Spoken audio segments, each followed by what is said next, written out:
Kejadian penyakit fisik itu awalnya diakibatkan oleh karena faktor psikis, ya. Sebagai salah satu contoh ya. Jadi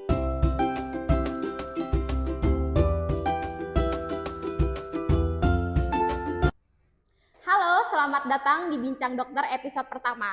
Kali ini tema kita akan membahas tentang hidup sehat agar tetap produktif kerja. Sebagai pekerja yang seringkali mengalami pekerjaan yang overload, kemudian kurang gerak. Nah, ini nih kita akan membahas lebih dalam tentang ini. Maka dari itu, kita undang Dr. Zainul sebagai dokter umum yang menjadi dokter di sebuah perusahaan. Halo Pak Dokter.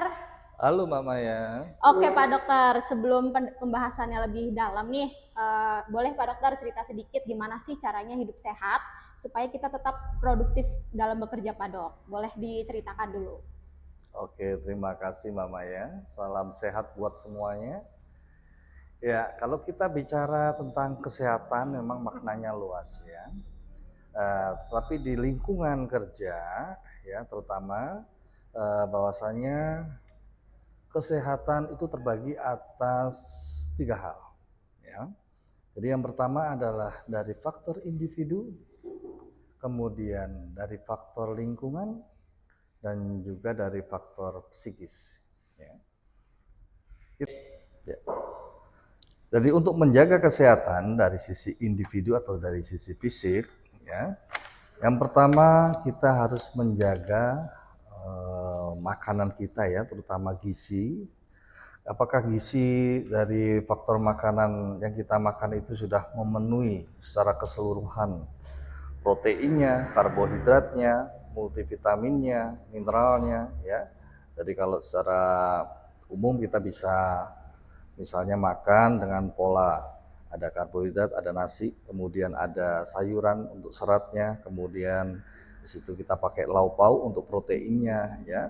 Kemudian kita bisa tambahkan buah-buahan dan tentunya minuman ya.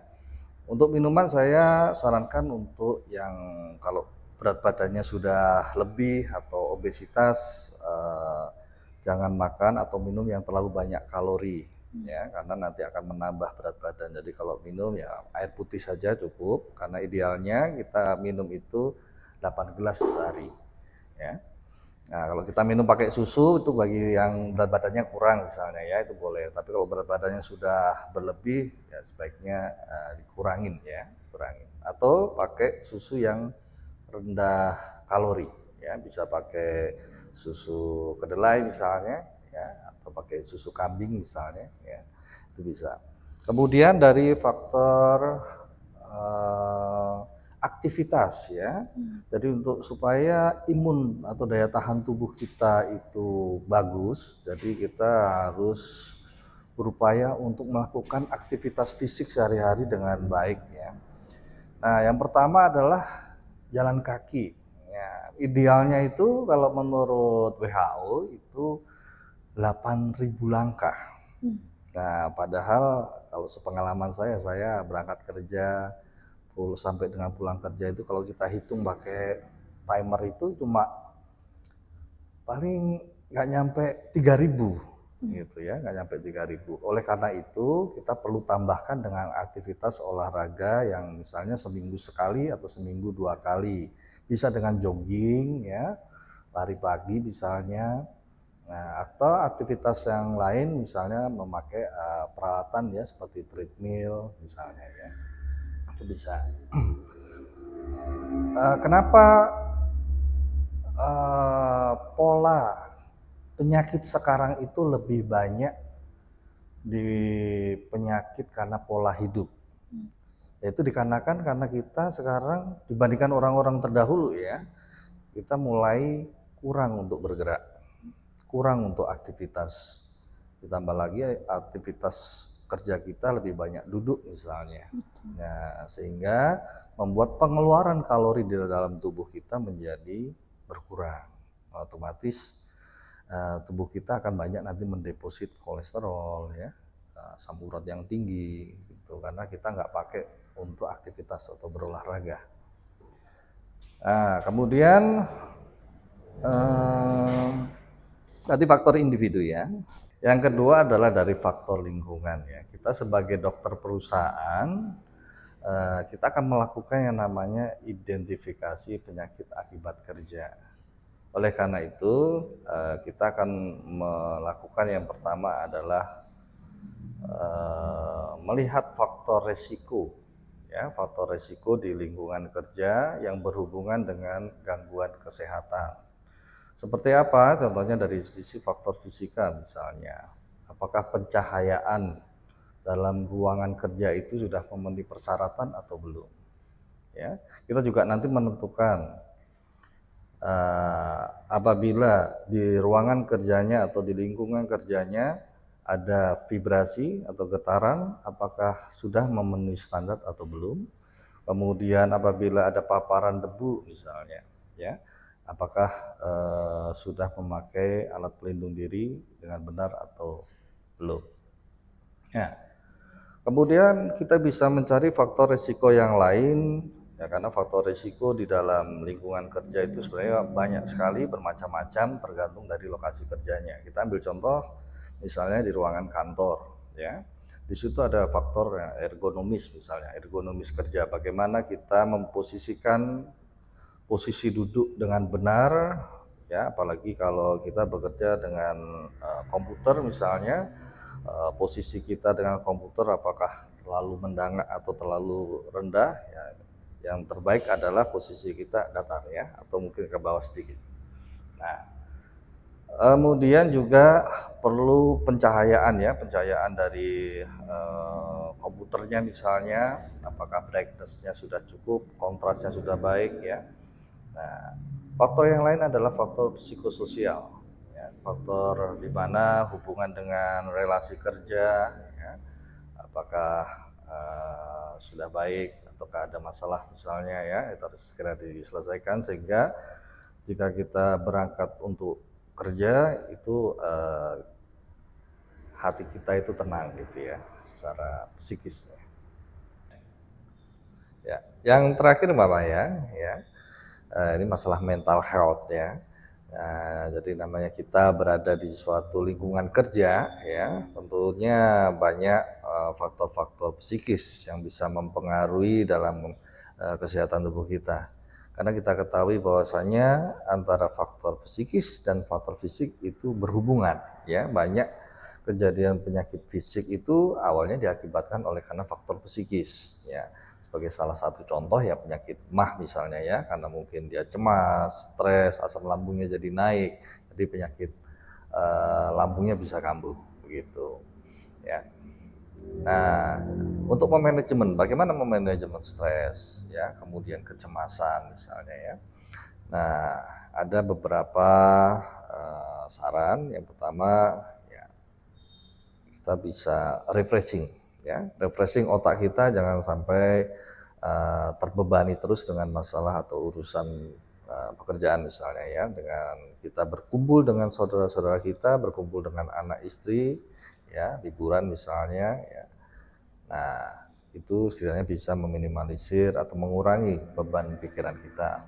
Yang kedua, bisa dengan cara kita lebih mendekatkan diri kepada Sang Pencipta, kepada Allah, ya, dengan kita berzikir, sholat tahajud, ya. Nah, itu juga bisa memberikan ketenangan dalam beban atau dalam hati dan pikiran kita, gitu. Nah, Pak Dok, tadi kan udah banyak nih yang Pak Dokter jelasin, ada 3 poin penting Ya. untuk menjaga kesehatan kita agar tetap produktif nih Mm-mm. Pak Dok. Yang pertama, faktor dari individunya, itu Iya, dari pola betul. makannya gitu kan. Kemudian yang kedua itu dari pola, apa namanya, Faktor lingkungan lingkungannya, faktor kerja. lingkungan. Kemudian dan yang ketiga itu dari psikis kita. Iya. Nah, saya ini tertarik banget Pak Dok, ada yang mau saya tanya ini. Kalau misalkan teman-teman kita yang kerjanya di kantoran, Pak Dok, Mm-mm. yang intensitas duduknya tuh lama ya, kira-kira sampai 8 jam gitu. Mm-mm. Nah, penyakit apa aja sih Pak Dokter yang bisa timbul kalau kita duduk kelamaan gitu? Ya, oke. Jadi kalau kita bicara tentang penyakit apa yang bisa ditimbulkan karena kebiasaan atau dari faktor lingkungan, ya, atau dari faktor ergonominya misalnya, ya. Nah, kita bisa mencari faktor resikonya dahulu, ya. Nah, orang yang duduk di depan komputer dalam jangka waktu yang lama, itu kita bisa lihat yang pertama dari faktor fisiknya misalnya, apakah pencahayaan komputernya sudah cukup, apakah penerangan di tempat kerjanya apakah sudah mencukupi atau terlalu redup misalnya. Nah, itu nanti akan berisiko ke gangguan penglihatan. Oke, kena Ya, mata ya Pak bisa Dokter ya. hubungannya dengan mata, bisa ya. Yang kedua, masalah ergonominya ya, masalah ergonominya. Misalnya posisi duduk yang tidak tepat misalnya ya, posisinya terlalu maju ke depan atau terlalu ke belakang ya. Posisi yang terbaik adalah posisi tegak lurus ya. Posisi tegak lurus dengan tangan itu menyandar ya, bisa menyandar di sandaran kursi ataupun di mejanya. Ya, itu supaya tidak lalu kalau ini misalnya menggantung gitu kan, nanti aliran darahnya lebih banyak tertuju ke bawah ya, itu lebih mudah kesemutan. Oh, jadi orang yang sering kesemutan itu dikarenakan dari segi ergonominya ya Pak Dokter Ya, segi kurang ergonomi tepat. betul. Gitu. Posisi duduk yang lama karena ada tekanan pada kaki ya, terutama di area paha dan sandaran kursi ya, itu membuat ada gangguan pada aliran darah bagian bawah sehingga gampang membuat terjadinya kesemutan misalnya ya. Nah, bahkan sampai kram gitu. Pak Dokter, kalau untuk yang kesemutan ini biasanya untuk di usia tertentu atau yang muda-muda nih kayak contohnya saya nih masih umur 26 nih Pak Dok. Apakah karena dari ergonominya kurang tepat, itu apakah saya berpotensi juga kayak sering kesemutan gitu? Karena pas saya kerja, Pak Dok, jujur aja nih sering banget nih teman-teman kesemutan gitu. Apa karena posisi duduk yang salah atau apa saya punya asam urat ya Pak Dokter ya? Ya, jadi kalau kita bicara tentang potensi resikonya itu bisa semua usia itu bisa mengalami hal yang sama. Cuma hal ini juga diperberat oleh faktor-faktor yang lain. Contohnya misalnya, kadar kolesterolnya tinggi misalnya. Nah, itu akan mempengaruhi lebih cepat atau lebih mudah terjadi kesemutannya. Ya. Kemudian dari faktor usia memang bertambahnya usia itu kan memang pembuluh darah itu kecenderungannya akan menjadi lebih kaku ya. Sehingga elastisitasnya kan jadi menurun. Nah, itu juga bisa membuat hambatan pada aliran darah kalau tertekan sedikit pun gitu ya. Tertekan sedikit itu aja sudah terganggu aliran darahnya sehingga sel-sel di bagian ujung dari anggota gerak tidak mendapatkan suplai oksigen ataupun nutrisi dengan baik sehingga akan muncul itu rasa kesemutan bahkan sampai kram.